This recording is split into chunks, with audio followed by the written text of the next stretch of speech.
everybody, my name is Marian Yao, aka Miss Foot Fixer, and welcome back to the channel. Now, you know I see wonderful types of nails all the time, but this is a very interesting, and I think one of the worst ram's horn nails that I've seen in my career. Another medical name for ram's horn nail is called onychogryphosis, and that is because the ram's hornness of it develops because there is constant either inflammation or irritation or damage within the nail matrix. The nail matrix is positioned in the proximal nail fold, so just where the cuticle area is.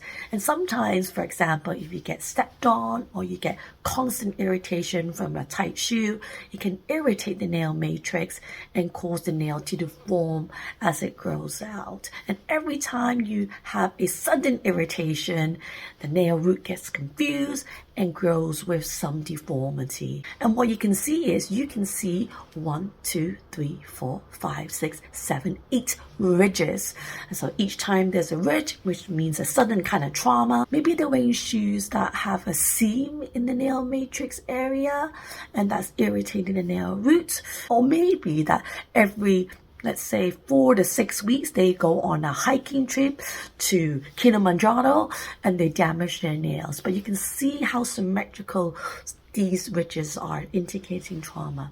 Now, these nails I can potentially fix, not all the time. So if you have this, please visit me because I'm really good at treating these. For this patient, he was really fed up. He didn't like the look of them. They're really long. You can cut them. So in the end, he wanted them gone. You can see the nail root is very short. So some people have very long nail root and some people have very short nail root. And what you can also see is that the nail is actually curved, like buckled upwards.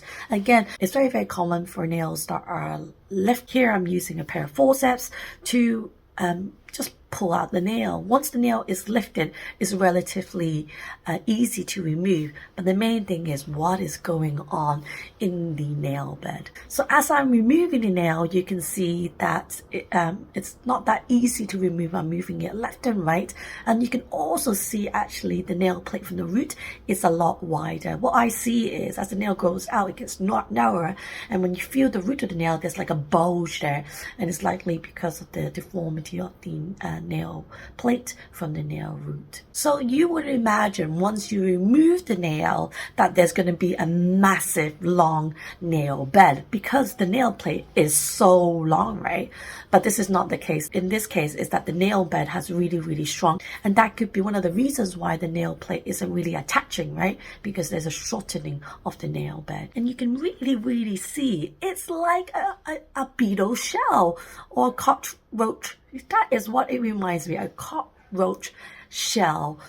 Very scary actually, but I love removing these. I think this is one of the worst cases that I've seen in my practice. And underneath it, you can see a large amount of debris, loads of damage. I don't usually think that these grow with fungus, but you never know. We can always send it to a PCR and culture to get it tested. But there's lots of things going on underneath the nail, and you can see how curved it is. I always like to dry the area when I put phenol because I always feel like any kind of large amount of blood reduces the effectiveness of phenol. Phenolization is a very small minor procedure, and it can be done in office, so you don't necessarily need to go to hospital to have the procedure done. And there are many ways of putting the phenol in. Some people use a black vial and they dip a little bit of phenol from a phenol swab and they place it in. Some people like to use the phenol swabs and place it in. Some people like to use cotton wool like myself, and I place it in. So I have various ways of increasing the chance that the phenolization works by using kind of different methods, kind of rubbing it in really thoroughly, having a long kind of cotton pack of wool with phenol and just putting it around. So obviously we need to dress it. We need a very sterilized dressing, and we make sure that it's secure with tape. But the ultimate thing is to not have it too tight, because if you have it too tight, then it restricts the circulation, and then it's not very good for healing. So we make a little little bit loose but big enough and thick enough so that it can contain blood, because these things do bleed quite a bit.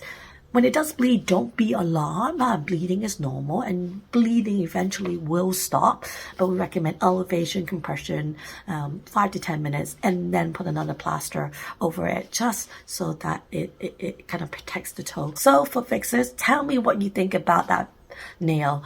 Is it the most interesting nail you've seen from my YouTube channel? I think so. I think out of all the nails that I have removed, I think it was very, very beautiful, very organic. Have a wonderful day, guys, and I'll speak to you another day and where we can do treatments together and talk about it. Bye bye.